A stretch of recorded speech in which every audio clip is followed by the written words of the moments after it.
But I'm doing a documentary exposing all that. So. Oh, yeah, can you tell me more about that? You kind of showed me some stuff, but you've been working on this for a really long time. Because a lot of people like to say, oh, this guy's like an Alex Jones character. What Alex Jones character? When have you heard Alex Jones actually quoting books, 1,000-year-old books, 500-year-old books? I'm the only one doing it for real, right? He's talking about gay frogs. I like Alex and all that. You know, I like him. I really like him. He's my inspiration. You know, I'm not disrespecting him. But come on, dude. Someone has to do conspiracy correct.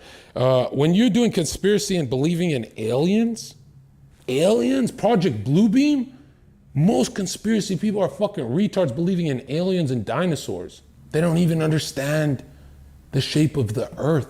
They don't understand the geocentric firmament system from the Bible.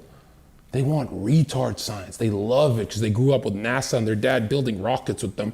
Rockets are obelisks made to penetrate the dome of God. Operation Fishbowl Dominic. Dominic is of the Lord. Fishbowl of the Lord. And they were shooting rockets. Boom, boom, boom. Trying to penetrate some kind of dome. Well, what kind of dome? Think of a rainbow. It's dome shaped because it's reflecting off the dome. All the stars are fixed in place. That's why they spin counterclockwise. It's a fucking snow globe, not a fucking disc flying through space. Space is fake. All pictures of Mars, Jupiter, that's your religion. It's called heliocentrism. It's a Luciferian religion, sun worship. Read your Bible, dude. The highest purchasing power we've ever seen with the highest depression and suicide and anxiety, and you don't want to go to your Bible right now? Bitch, when are you gonna go? When the barrel's at your head? So, are there planets? Yeah, they're luminaries. They're wandering stars. Planets are wandering stars. They're just stars with a different orbit. They're not the blanket of stars that move.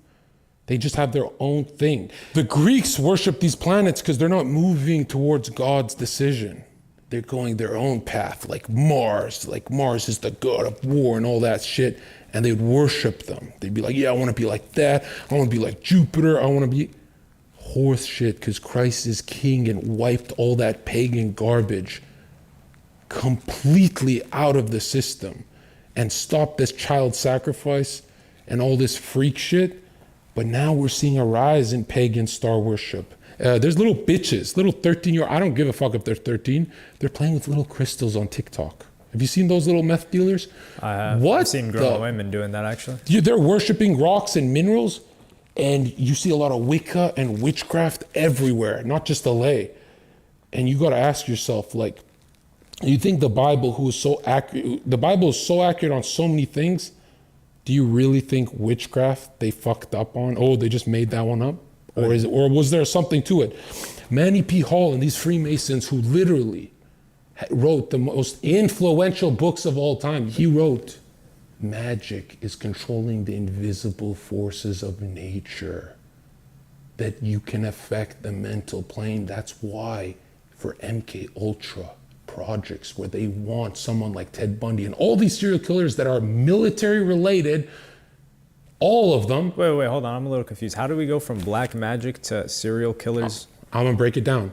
Because black magic at its highest, most powerful Aleister Crowley level is always rape ritual, sodomy of a little 11-year-old boy of highest intelligence, and sometimes sacrifice, but most of the time it's rape.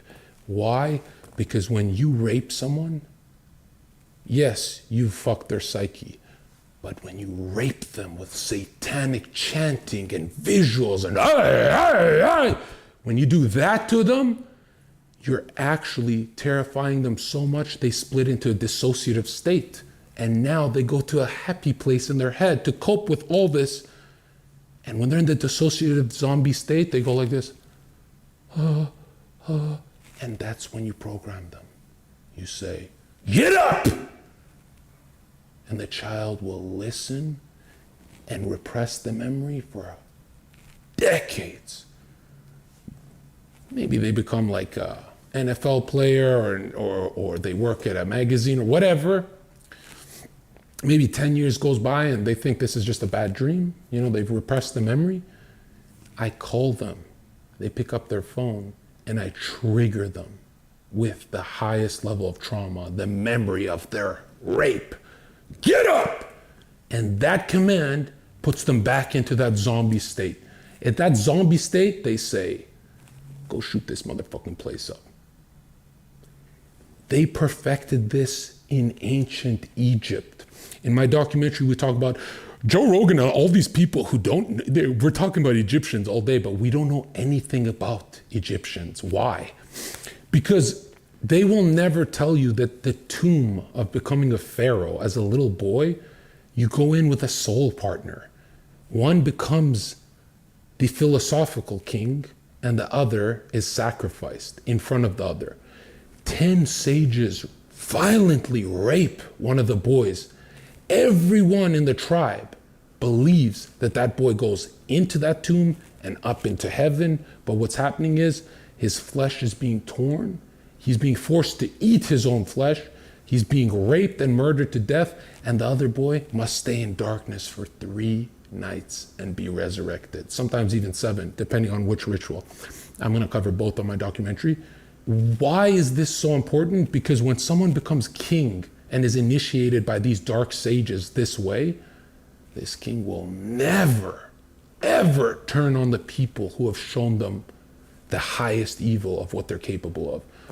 They always look at those sages as their mentors, their guidance, their gods. So the kings can only be put into power if their mind is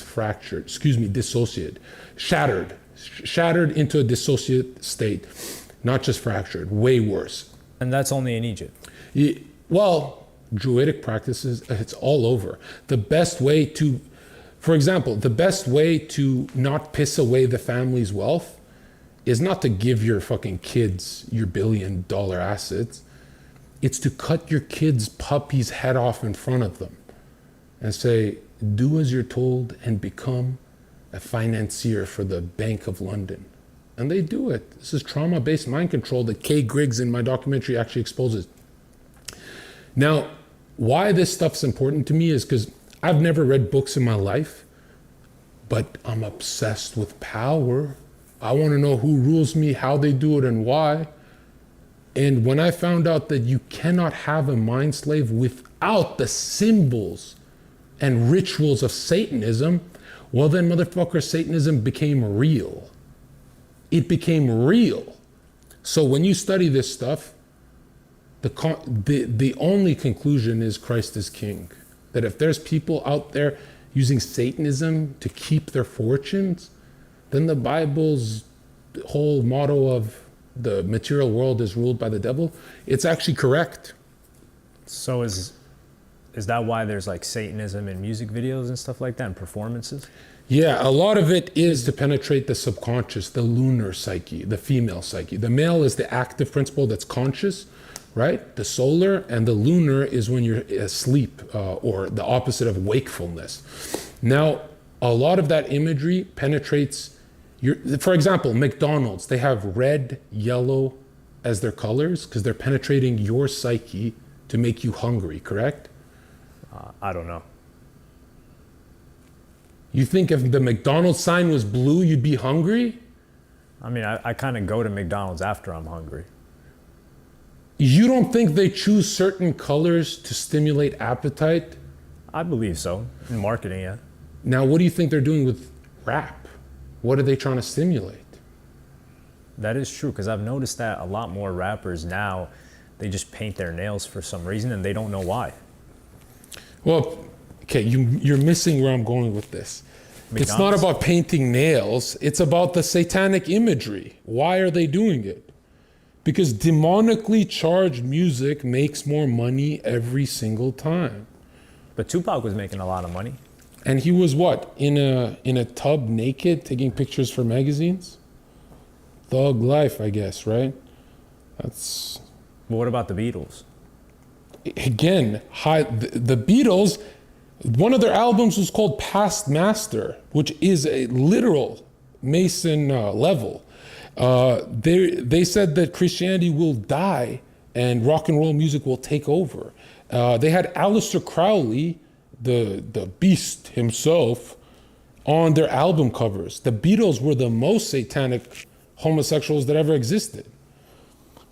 So people can cast, so you're telling me that there are people that can cast spells and they're Luciferian. You seen my pickup when I pick up a girl in 9 seconds on a video, right? You seen how they're like bubbly and ready to come suck my dick. You think I didn't cast a spell in her head with my words? Everyone on earth is there. If you don't believe in spell casting, it's because you're a retard. Because you're bad at it. You ask anyone who picks up a lot of girls, he knows what he's doing with the tone, not just the words. He knows what he's doing with the harmonics. He knows he's syncing up that resonance, that sound against her heart. Spell casting is everything. Do you think the MAGA chant, "Make America Great Again," is not a spell? Bro, people went to jail on January 6th for that spell. Do you know that humans in a protest, why they start rioting, is because they're all that mental plane, all their minds start fusing into a hive mind called a riot. But it's all around one symbol that a sign someone's holding, a spell. Sometimes even a swastika. You hear what I'm saying? If you don't believe signs and symbols are not spell cast, if I can't spell cast the symbol, wear a swastika, go in a synagogue. See if it has any effect. Wear a swastika and go in a synagogue and tell me that that symbol has no effect in other people's mental plane. You people lose their fucking minds? You're telling me I can't make one spell of a swastika to start a fucking riot? Are you kidding me? Of course spellcasting exists, you fucking retard. Look at you thinking it's Harry Potter.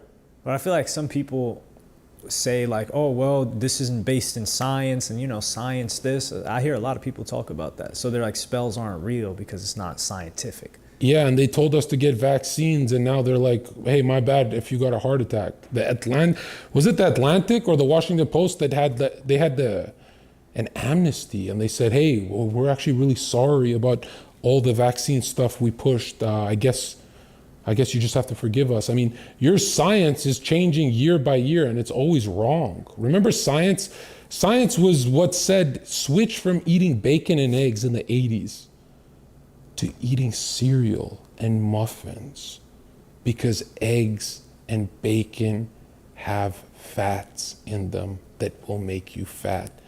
As soon as they switched, because Kellogg's and all those bought the science, right? Fake news. As soon as they made that shift, Americans' obesity skyrocketed. And what's funny is, do your research into how much science actually gets published. It's less than 1% of scientists on Earth. Meaning, real scientists who disagree with the mainstream narrative, their paychecks are pushed aside. They're actually seen as retards and conspiracy theorists. I mean, if I'm following your logic right here, it sounds like if the scientists are being bought and they push out a message that people are buying, then aren't the scientists spellcasters?